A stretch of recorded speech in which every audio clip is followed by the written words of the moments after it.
can't do this anymore. Left my past all on the floor.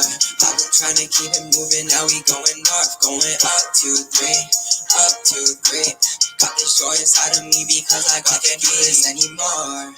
Left my past all on the floor. I've been trying to keep it moving, now we going north. Going up 2, 3, up 2, 3. Got this joy inside of me because I got the king. We've been really moving places, always on the low. I was shining in the tunnel cause I got the glow. People really hating and it really start to show. Yeah, we gon' level up again cause that's just how we roll. Yeah, came in with the sauce. Yeah, learned out from the boss. Yeah, I've been learning lessons from the struggles and the losses. Praying for communion for the races since we lost it. I done had enough of it for all the pain and do this anymore. Hey, what's up, everybody? What's going on? Welcome back to RealRam fam. So we're here. I intend to provide with you a safe platform for you to discuss the intersections of yourself and your inner being. There is no one like you. However, we all have a purpose. We all have a purpose and a message. You should be comfortable in your own skin and your mission or position. I, for one, am a Black woman, mother of 4, military veteran and spouse, a social worker, just to name a few. In each video, you shall be able to see 3 of the social work values, at least importance of human relationships, dignity and worth of a person, and social justice. So today I have with me a guest of mine who is a fellow social worker, Tiffany Chandler. And we're going to talk to you today about real estate. But before we get started, Tiffany, what is your birth order? I am my mother's only child, and I am my father's second of 3. Hi, Tawana. Thanks for having me today. My birth order is I am the youngest of 6 siblings, but I have a twin sister, so we share that spot. Yeah. Do you fall under the stereotype of how you should behave? You think? No. I don't. I think I have more of a nurturing role. Mm-hmm. So I think I have more of a higher place in the birth order. Okay. Well, I know that I definitely, I fit in that. That's sometimes that spoiled, independent, responsible person. But we shall see how other people around me tend to think about that. So. And that's what I was going to add is it depends on who you ask, right? If you ask my husband, he probably would say I play into that role really well. Yes. Well, thank you for joining me today. So let's go ahead and get, first of all, go ahead and introduce yourself and what it is that you do with real estate. And then let's just jump right into it. Okay. Again, my name is Tiffany. And as Tawana mentioned, by day, 9 to 5, I'm a licensed clinical social worker. I work with veterans in the suicide prevention program at the Veterans Administration. So that's what I do from 9 to 5. And then I also am a real estate investor with property across the United States. So I'm just here to share some of this information and be a resource to you guys. Right. So if you have a presentation that you would like to share with us, or we just gonna go through some bullet points that you got? I'm just winging it. I'm gonna let you take the lead, or I'm just gonna let you take the lead and ask what you might want to ask, or I can start with how I got started, kind of give a background story. Yes, ma'am. That would be an awesome place to start. Go ahead with your background and how you got started.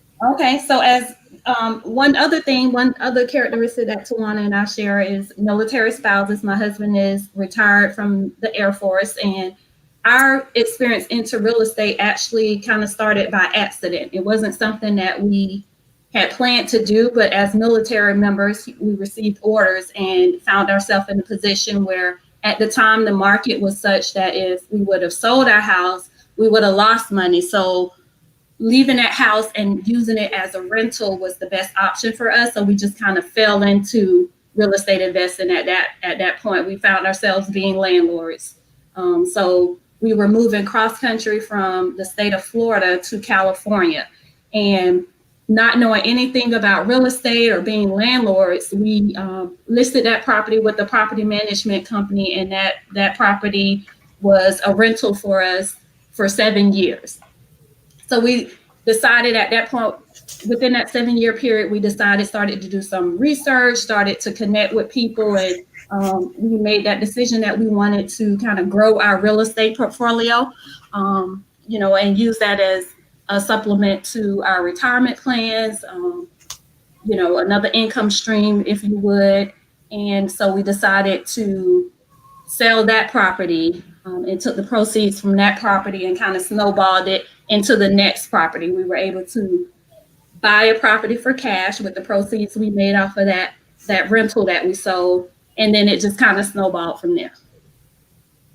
Okay, so how long did it take until you got a renter in that first property?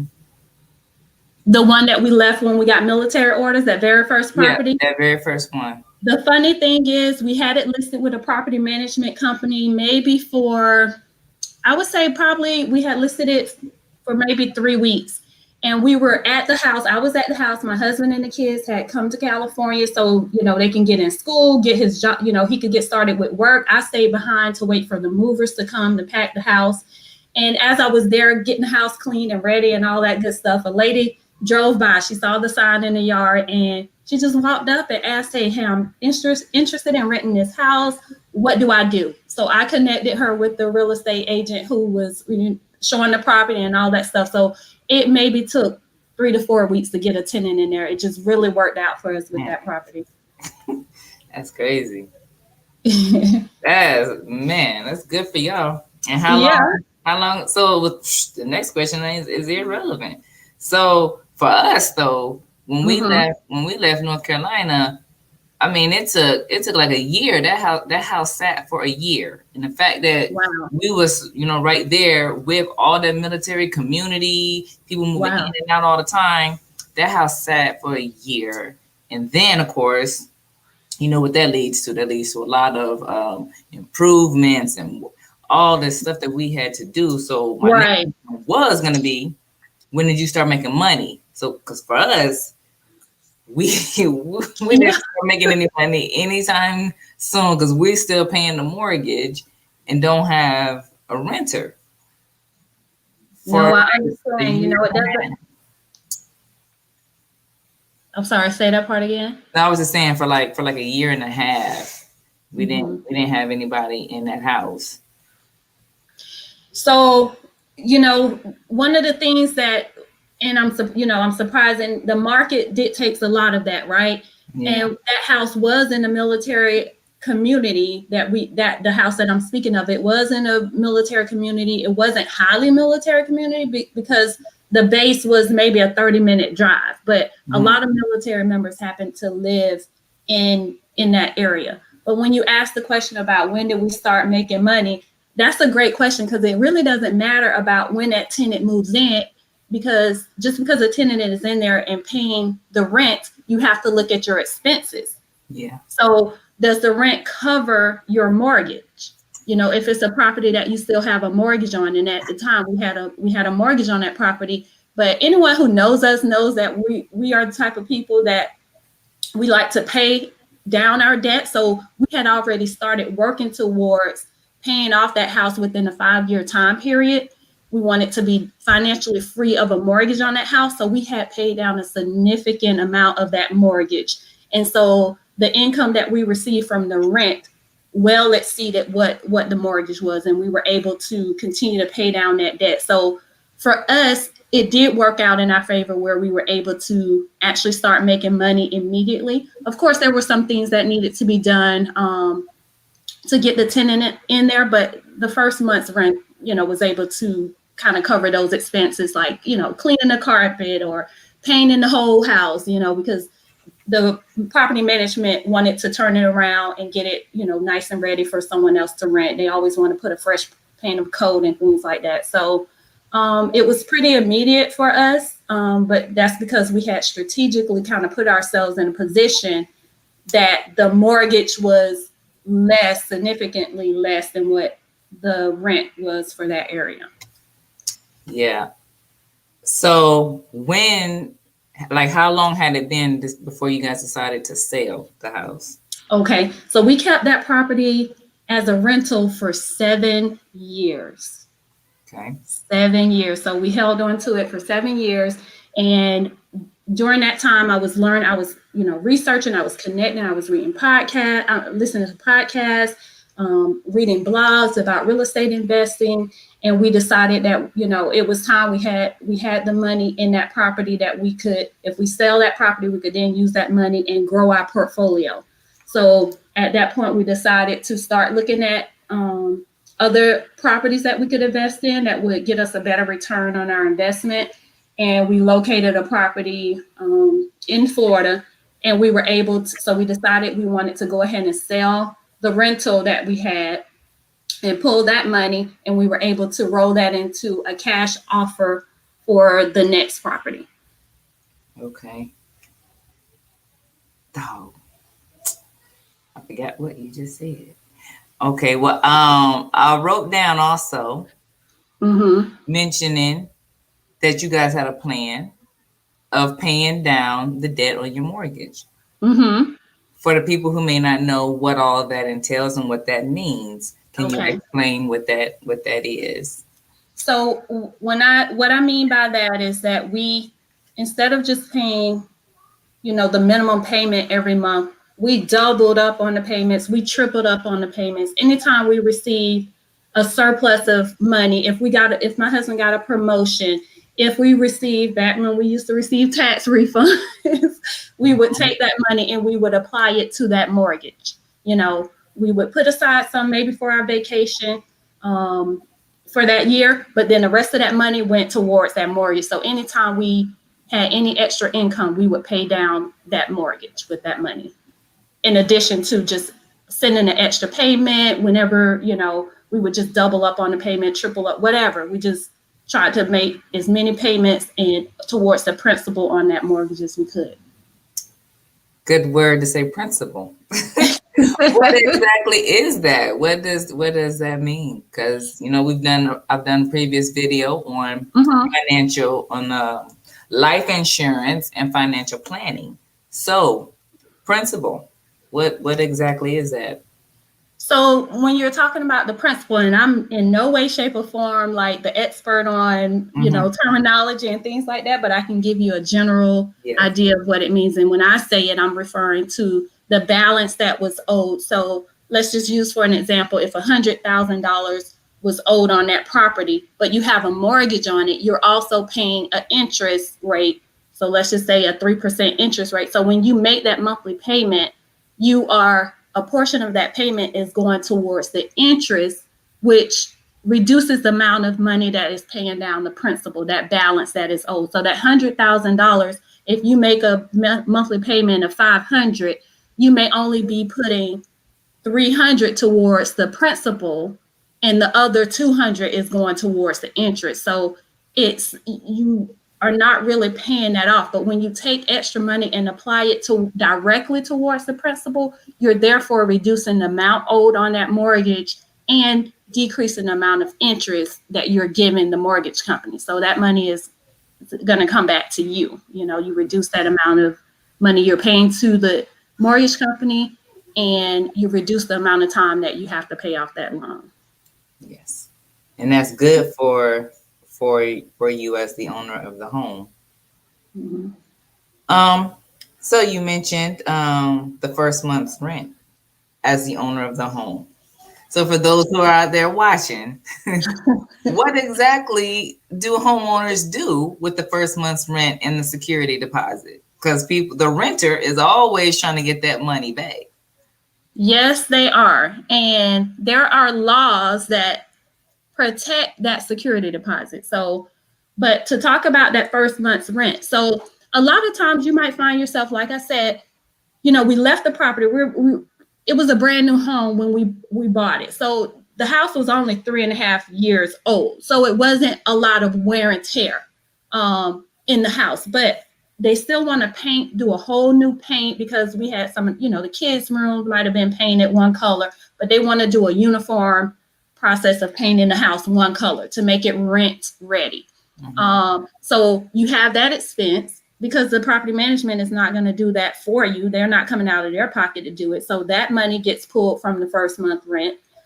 If you have pest control, that would be another expense that might come out of the rent. They will go through, the property management company, they'll go through if there's any repairs, if there's holes in the walls because you had pictures hung, or if you there's damages, the plumbing is an issue, you have a leaky faucet, those type of repairs, the property management will take care of that for you, but it'll be at your expense. So that would come out of that first month rent payment that you receive. And if it's more expensive than that, it may also come out of the second month's rent, or you may be able to just pay that to them directly, so you start to receive those payments right away. Yeah. Earlier you said a return. Y'all was trying to make sure you had a return on your investment. What exactly did you mean by that? What is that? So when I said a return on the investment, what we're looking for is, we look for a short term, and I'm not going to go too far into this because I don't, I'm not the expert on breaking that down for you, but in a nutshell, what I'm referring to is, what my husband and I, what we like to look at is, how much time is it going to take us to get back our initial investment? We want that number to be low. For us, we want that number to be maybe, I'll just say, for example, some people want that number to be 3 years. The next person may be comfortable with that number being 10 years. So it just depends on what you want for your, as your return on investment. So we wanted to reduce. We didn't want it to take 10 years before we get our initial investment back.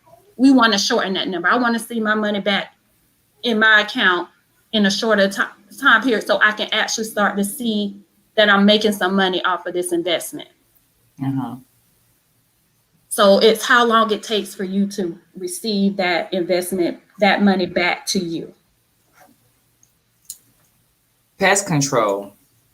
Yeah. What exactly is pest control versus the stuff that people pay every month with, like Terminex and the other, whatever his name is? So for us, so with this particular property, when I'm talking about pest control, you want to make sure that, so we already had pest control, because I don't like spiders. I don't want no parts of any kind of little creepy crawlies in my house. So we had ongoing pest control at that property. And because it was a Florida property, termites is a big issue. So we wanted to ensure we had a 10-year termite plan where every year the company would come out and they would assess the property. They would treat for any, they would make sure there were no termites. They would treat and spray and make sure that they address all the areas to prevent termite infestation. So we wanted to make sure while the tenants were there that we continued to have that treatment every year. And we weren't going to leave that to the tenant to make sure that happened, because they're tenants. A lot of times they are not going to respect your property. At the end of the day, this is still your property, right? So if the property gets infected with termites, that's coming out of your pocket. So we were protecting our investment, and we continued to pay for that termite inspection that would occur every year to keep that termite bond effective, so we wouldn't have to worry about a termite infestation, therefore protecting our property and keeping, that risk of a termite infestation low. And then we also would have monthly pest control to spray for, like I said, spiders, ants.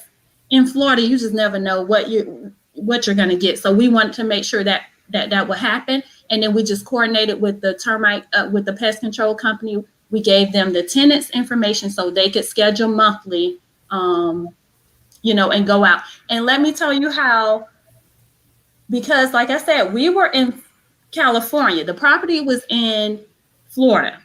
So we had a property management company, but because our pest control guy, the relationship we had with him, he reassured us, because he knew, this was our home. When we bought that home, we didn't buy that home to be a rental property. And I'm going to speak to that later about, when you're buying a home versus when you're buying a home that you see as your dream home, your forever home, versus when you're buying for an investment. So I'll talk about that a little later. But he assured me, he said, you know what, I'm going to, I'll continue to come and spray for pests, do the pest control, and then I can report back to you what kind of tenant you have in the house. So he would let me know, oh, you have a really great tenant. Oh, she's really taking care of your of the house, because he knew that was important to me. He knew what our standards were. So he would give me that feedback. So if you have people like that, they can be your eyes and ears while you're away from the property. They're giving you some insight that the property management company may not even know, because they're not going out every month looking into your home. They may go out and do a quarterly. The best you're going to get is semi-annual. They may go out every 6 months and put eyes on the property. But in our experience, that didn't happen. They would go out maybe once a year, and sometimes they wouldn't even do that. So having that pest control guy actually going into the property, he could tell us he's going in every room, right? Because he's spraying. So he can see the cleanliness of the kitchen, the bathrooms, and the bedrooms, and he would report back to us. And that particular tenant, they were taking really good care of the property. And she happened to stay there for 3 years. The first 3 years she stayed in that property. So we were just really blessed to have, a great tenant in there. That's a good one. So which way should I do it first? The inspection. Well, first of all, let me write that down before I forget. The property managers. What's the benefit of having a property manager, and what are they? What's a property manager? Okay, so a property manager is someone that looks after the property as far as providing oversight for the administrative piece of it, making sure that certain bills are getting paid. They also screen tenants. They look at the applications. They'll screen the tenants. They show the property. They take care of any repairs that may need to be done. And then one of the great benefits is that they do all the paperwork. So when tax time comes, they can send you, the information so you can file your taxes for for that property. So they make it really simple you're not having to keep track of every time the toilet broke and a plumber went out. They will have that information for you. And then you just, submit that to your tax preparer, or if you're doing your own taxes, you would have that information at your ready to just, so that was a great benefit. They also usually will include some type of legal as part of the fees that they charge. They will include legal responsibilities. So they will have, like in particular, this property management company had a lawyer on the team or at the ready. So if they needed to evict someone because of non-payment of rent or destruction of property, whatever the case may be, they would just go ahead and reach out to the attorney. The attorney would start that process. It allowed us to live all the way on the West Coast, but know that our property was taken care of. If something went down, we weren't having to get back on a flight and go back to Florida to figure it out. So it gave us a peace of mind. And mind you, this is the first time we even knew anything about renting a property. So it gave us a peace of mind that someone else was taking care of it. And then they charge, of course, there's a fee associated with a property manager. So I think in this situation, we were paying maybe a 10%. So 10% of the rent went to the property management company, but it gave us such a peace of mind to have them taking care of it. So we didn't have to, be getting on flights, going back to Florida. We were new to this whole thing. So it really worked out it made a lot of sense for us to just have property management in place. Yeah. And so you mentioned how often the property managers were going out. I'm not sure I even know how often our property manager goes out. Now we have pretty good property manager. They got somebody in there real quick. We're constantly getting emails and stuff like this. Mm-hmm. I'm not sure how often they're doing inspections, like you said. A lot of times they really aren't. Yeah. So how often do you recommend your home getting inspected by someone? You mentioned having someone that you can trust, like the pest control guy. Right. And should this be in your contract with your property manager? It should definitely be in that contract. You should, though, that's one of the questions you should be asking. How often do you go out to physically inspect the property? And I would say you would want that to happen at least twice a year. Every 6 months, they should be having eyes. A lot can change between the tenant moving in and even the next month. So you definitely don't want that to be drawn out for a year, 2, 3 years, and then you find out that they had a meth ring, or they had other people living there, or the place was infested with bugs, or whatever it might be. So I think every 6 months is ideal, but a minimum of once a year. Yeah. Mm-hmm. And so you mentioned, okay, so let's say the pest control guy, or whoever is the person that you have, that is trusted, and they call you and they tell you, hey, the tenant is this, whatever, and you call the property manager. I'm assuming that would be for the viewers. I'm assuming that that's the person who you would contact and say, hey, I got word that they're destroying my property, or they have an extra person living in my home. Is that what you do? You call the property manager? Yes. And then they are to do what? You mentioned your people have a lawyer on the ready, but they're not supposed to do pop-up visits. So every state varies, but most states will tell you that when it comes to securing, okay, so if there's a risk that there may be damage to your property, most places will say you need to make an effort to give the tenant 24 to 48 hours notice, right? But in the case of, the tenant is in violation of the lease, there's kind of leeway that you could go in whenever you need to go in.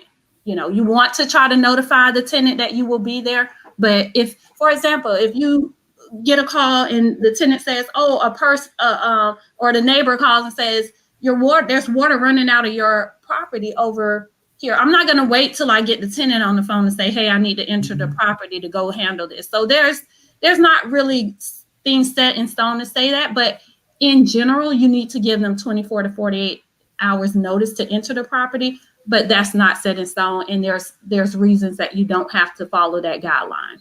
So it's a case by case basis. Yeah, thank you. Mm-hmm. So you guys decided to sell that first home. Mm-hmm. How do you know when it's time to sell, as opposed to having multiple homes? Okay, that's a great question. So for us, the indicator for us is that, again, that property, we had paid that property down, but the biggest thing is that in that area, the property values had now started to increase. So it was becoming more of a seller's market, whereas before, when we purchased that house, we purchased right when things were starting to turn in about 2000. What year was that? 2006, I think it was 2007, at the beginning of 2007. And so the prices were going up. So we kind of bought right before things were too high to be buying a house. We kind of bought at that time. So it took several years for that market to start to turn around to where the numbers were going back up. And we saw that as an opportunity to go ahead and sell that property, because we knew we could get a top dollar return from that property by selling. So you have to know what the market is. If it was a situation where the market was still low, we would have held on to it, because the rental income would have exceeded what we would have gotten off the sale of that home. So just knowing what your market is, or for us, that's what it was. But for somebody else, it could be, hey, I need to sell that house because it's costing me more money. My expenses are high. I'm tired of dealing with the tenants. I need the money because I need to, something else came up. So it can vary why people sell. But if you're talking about from a real estate investing standpoint, to say, hey, do I keep this property and then try to get another? For us, we knew we could get maximum dollar, and that would allow us to kind of grow our portfolio instead of just, leaving that money right there in that property. Okay. And so you have multiple homes where? You said in California? No, ma'am. We do not have multiple homes in California. Anybody that knows about the California real estate market, we have not ventured out. We have, we have assessed some properties in California, and we just can't find anything that meets our numbers. So that's another thing. You have to know what your numbers are. This is a system that you put in place to know what you're looking for out of a property, what that number needs to be to make that a good investment for you. And so for us, we invest on the East Coast of the country because houses are more affordable. So that's where we kind of lay our foundation. So, and we chose Florida because, of course, that's where we're from. We know the areas, we know the school districts, we know a lot about the state, and we have boots on the ground as far as families and friends that if we needed somebody to be at that property, we could have them go kind of check on that for us. So. Okay. So, think maybe that may be all that I have come up with. So let's. Mm-hmm. No, go ahead. I wanted to revisit when I said I wanted to talk about what to look for when you buy a property. So, like I said, when we purchased that first home, that wasn't our first home, but when we purchased the home in Florida that I'm referring to, that's kind of started our investment portfolio.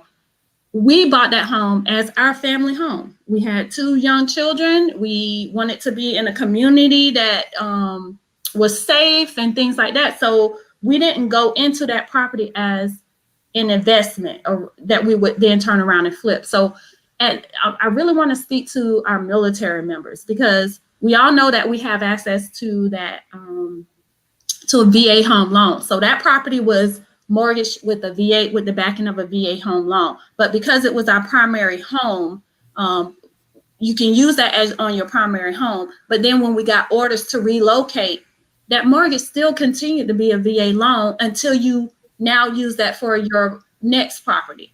So we were able to still keep that house under that VA loan until we were ready to purchase another home, and then we can make that decision to refinance and then reuse our VA home loan or leave it where it was. But what I want to kind of highlight is that if you are a military member, and a lot of times we're going to these bases, you don't know how long you're going to be there. A lot of times we buy for what we feel our family needs. But if you want to get into real estate investing, look at properties from a different lens. You want to look at that property as to, if I had to leave and relocate to another area, would this make a great rental? So it may not be the fancy house with a pool that you buy. It may be, the house that has 3 bedrooms, 2 baths, maybe not the 6-bedroom house with a pool, because that doesn't really make for a good rental. So you want to look at it differently, and you want to go into purchasing that home as to whether or not you're looking to sell it when you leave, or if you're looking to have it as a rental. So that may change your opinion. You may buy the cheapest house in a nice neighborhood, put some elbow grease into it, fix it up, and then knowing that you're only going to be there for 2 or 3 years, when you leave, it'll make a great rental. You don't have a lot of money invested in it, and you'll see that return on your investment a lot quicker. Yeah, good info. I was gonna say something like that. Are you like on a team, on a real estate team, or it's just strictly this is what you do? So we no longer use property management. We are our own property managers, and yes, I'm not gonna lie, it's a lot of work. On top of having your regular 9 to 5, we both, my husband and I both work regular jobs, and we have taken the time to really set some things in place, put some processes in place. And that came with time. This wasn't something that happened overnight, but we've learned how to manage our own property. My husband does a lot of the administrative as far as like he's a spreadsheet guy, you know, so he's running numbers. He's creating spreadsheets for us to keep track of everything, you know, and then he has certain things that he deals with and I have things that I deal with. I more so do the oversight for getting new tenants in. I do the screenings. I'm following up on, you know, any calls that are coming through.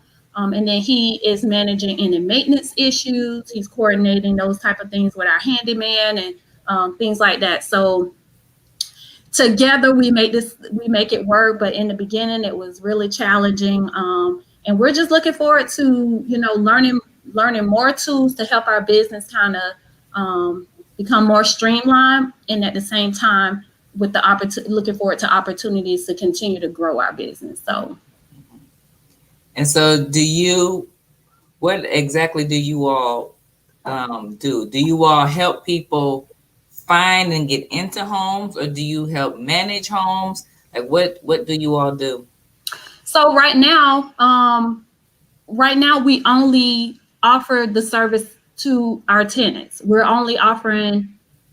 providing home rentals to people who are looking for housing.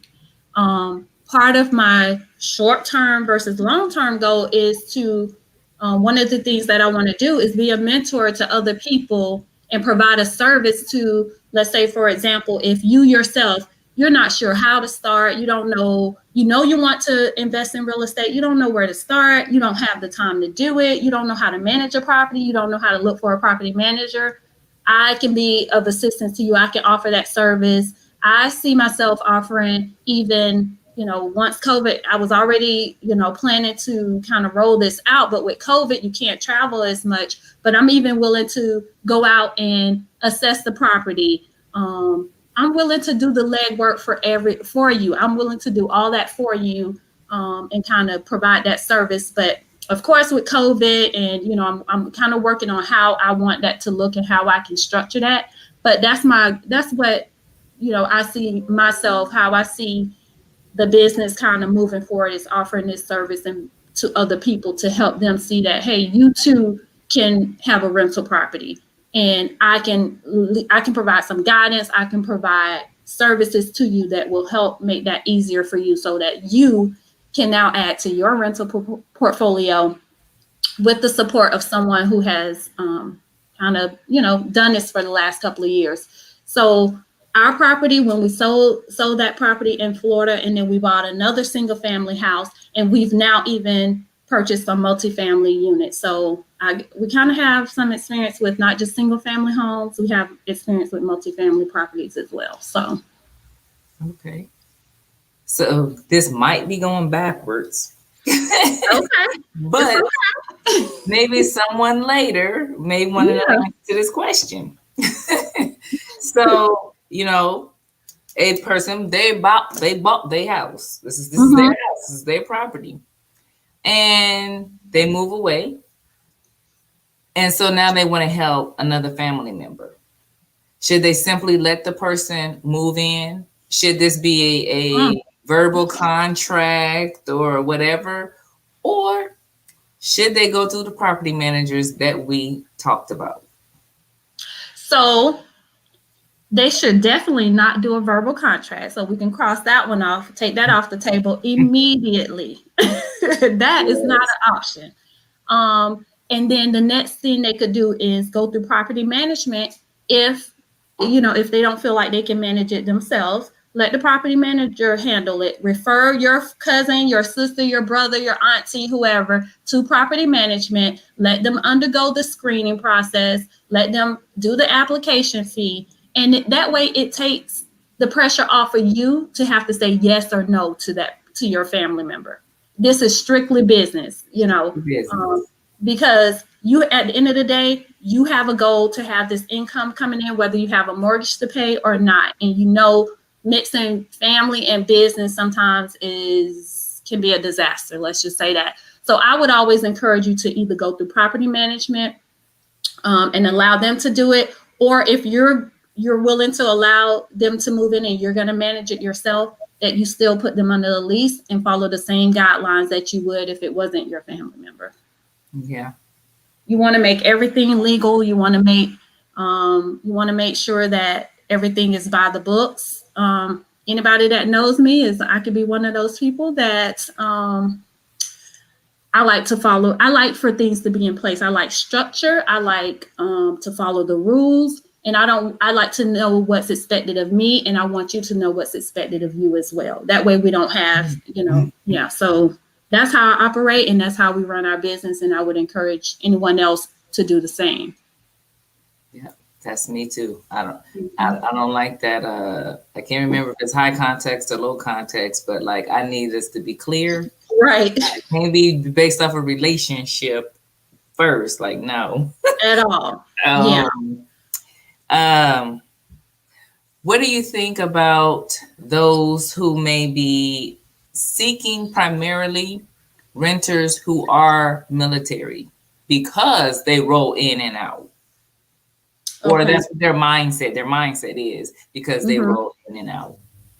And so they're seeking military members because they roll in and out? Yeah, because that's their mindset. Like I really only want to rent to military. Or I maybe that's question one. Okay. But then like two, people who have like a specific target, period, or whatever it is. No, for sure. So as far as renting to military, again, there's laws and you have to know your state laws because you really can't discriminate against people. But when you're doing screening processes and you ask about employment and they say, oh, I'm in the military, your antenna may go off a little better because one, usually your military people are, to me, what comforts me when it's a military family is one, I've been there and we've been military members and we've rented. When we first moved to California, after we moved on base, we were stationed at that one base for 3 years. And then we moved into the city near LA, and so we rented a property. So we've been on the other side of it. And to me, the experience with military members for the most part has been positive because they have a reputation to uphold. They have someone that you can go to if they're not paying your rent, if they're damaging your property.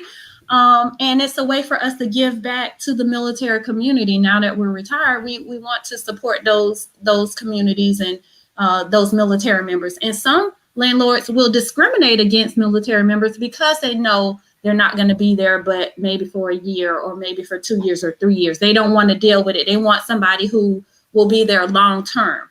Well, the way I look at it is you can't predict what kind of tenant you're going to get. And just because you think that person may be there longer, they could give you a 30-day notice and say, I'm moving to Timbuktu just like anyone else can. So you just have to, screen. The best thing you could do is screen your tenants. But when it comes to military members, we support and we always kind of give their applications a little more weight as a way to give back to the military community. And we do not discriminate against them. And we actually have had positive experience with military members renting our properties. Yeah. So, and then to speak to, in general, people targeting certain people, like I said, you just have to be careful with that because you don't want to discriminate against people. The tenants we have, what I've learned since we've kind of grown our portfolio and we've had a breadth of, we've had this large pool of people that we rent to.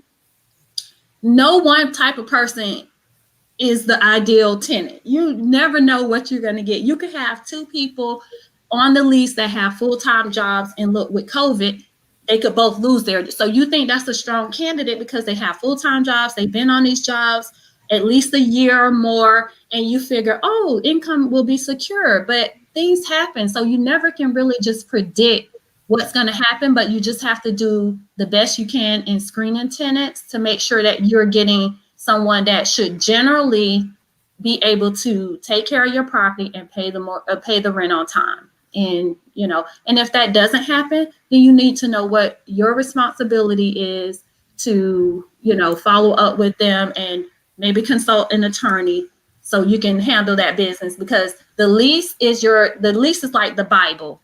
When you're a landlord, you're going to follow that lease, and that's going to be your guiding principle. I always tell my tenants, the lease, because of the lease, I can't do that, you know. Oh, well, you know, I'm going to be a little late. Okay, per the lease, the late fee is this amount. We don't even need to talk about, okay, thank you for letting me know, but the late fee will be this amount per the lease, da, da, da, da, da, you know. So that kind of takes the responsibility off of you to kind of have to navigate that process is by always following the lease. And if you're not sure, you can always reach out to an attorney. You can consult with them. You can, you know, reach out to other landlords, property managers, and get some guidance from them as well.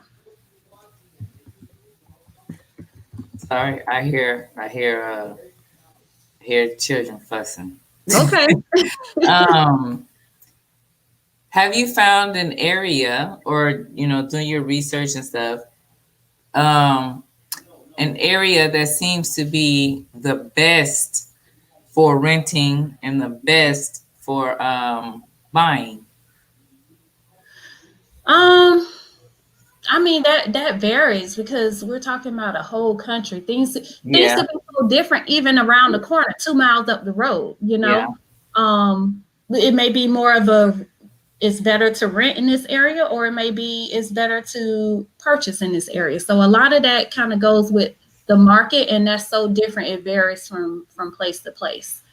Knowing your market is key to all of this, to be able to run your numbers and to see what's the best way to go. But as a military member, you have that benefit of the VA home loan. So you can be pretty strategic with how you approach purchasing a home. Don't always just think you have to look for that single family home. Don't always think that it has to be the house that's part of this subdivision with a golf course on it. You know, that's not going to make for a good rental property when it's time to go. So, right. Yeah. That sounds like some Air Force stuff. You must have found a lot of Air Force people trying to do that. Oh man. You know, sometimes people want to, let's just keep it real. 1, live above their means. 2, impress other people.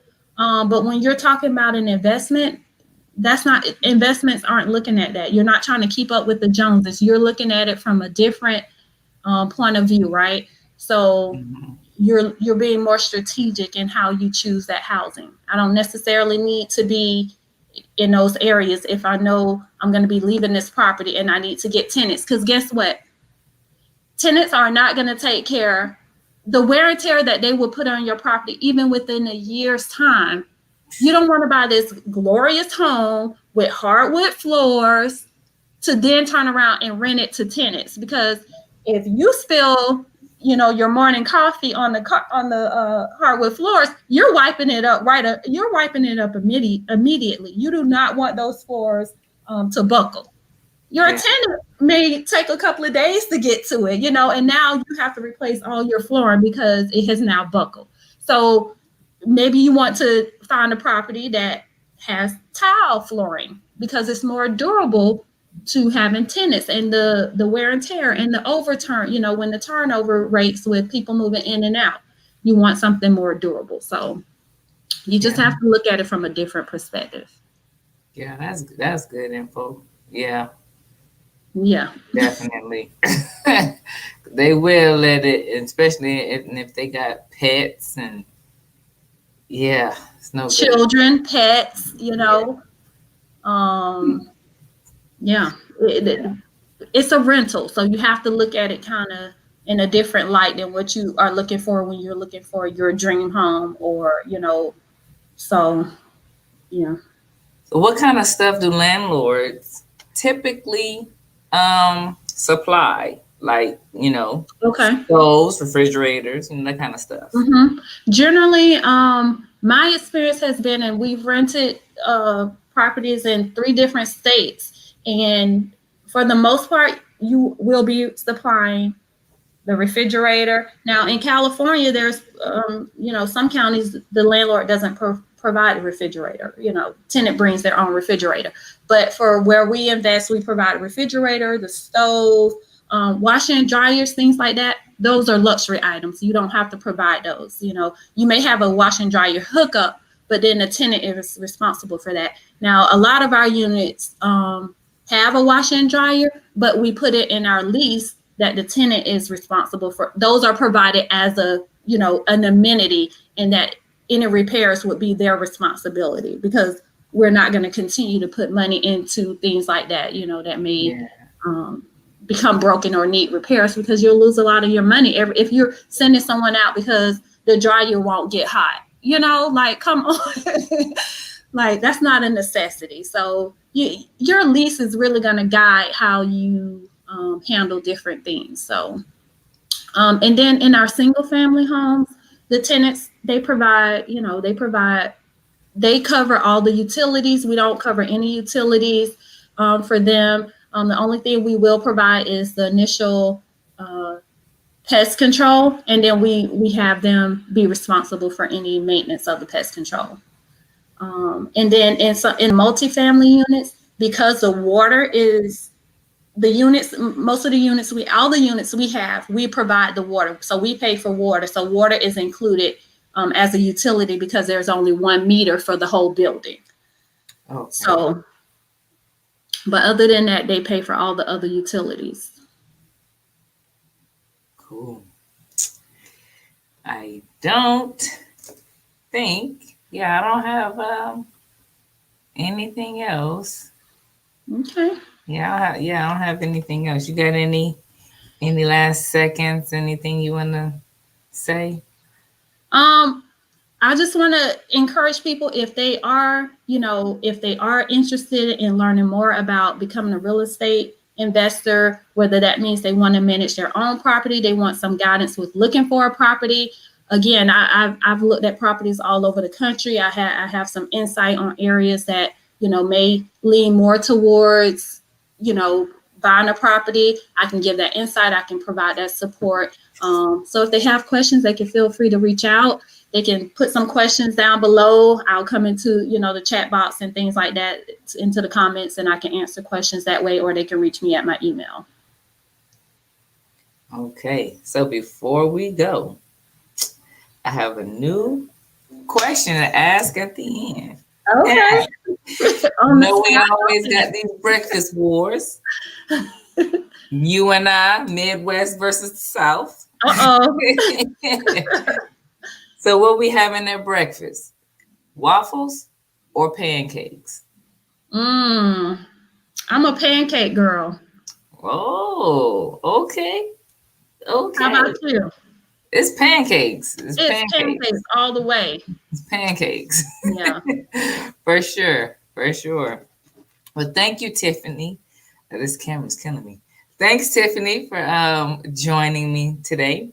And You're again, welcome. if you guys got real estate questions, you can reach out. I'll put the email back up here again, but it will also be in the notes, the video notes. Remember, so if nobody told you today, I want you to know that I love you, that you were made for a purpose, and RealRam is out. Why are we on mute? I can't do this anymore. Left my past all on the floor. I've been trying to keep it moving. Now we going north, going up 2, 3, up 2, 3. Got this joy inside of me because I can't do this anymore. Left my past all on the floor. I've been trying to keep it moving. Now we going north, going up 2, 3, up 2, 3. Got this joy inside of me because I got the key. We've been really moving places, always on the low. I was shining in the tunnel cause I got the glow. People really hating and it really starts to show. Yeah, we gon' level up again cause that's just how we roll. Yeah, came in with the sauce. Yeah, learned out from the boss. Yeah, I've been learning lessons from the struggles and the losses. Praying for communion for the races since we lost it. I done had enough of it for all the pain and cost anymore. Left my past all on the floor. I've been trying to keep it moving. Now we going north, going